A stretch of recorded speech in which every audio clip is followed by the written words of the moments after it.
just in one phase, and the polling shall take place on 9th of April, Thursday, 2026. The counting shall be on 4th of May.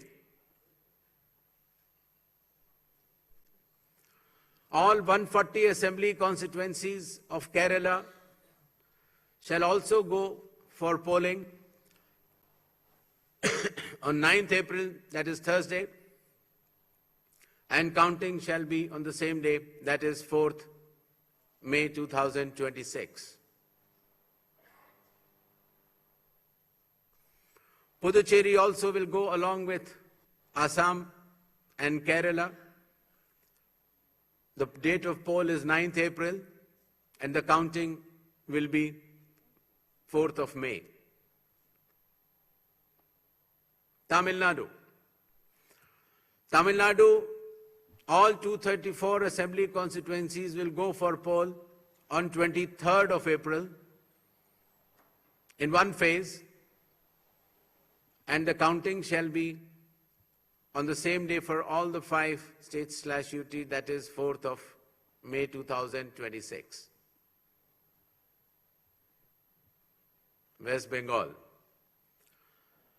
West Bengal, the 294 assembly constituencies, the polling shall be held in 2 phases. In the first phase, 152, and the second phase, 142. The date of poll shall be 23rd of April and 29th of April. And the counting shall be together for all, that is 4th of May 2026.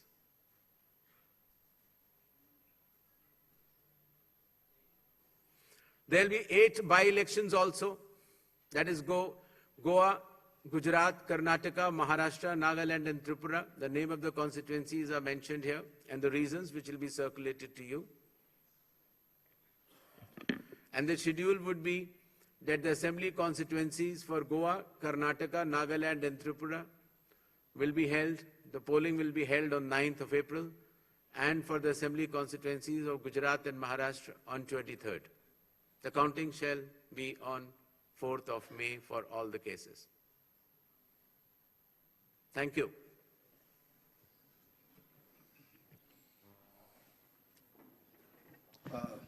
Now we shall begin with the question-answer session. I'll request all of you to introduce yourselves and your organization before you ask the question. I'll also request you to ask one question per person and kindly do not repeat the questions.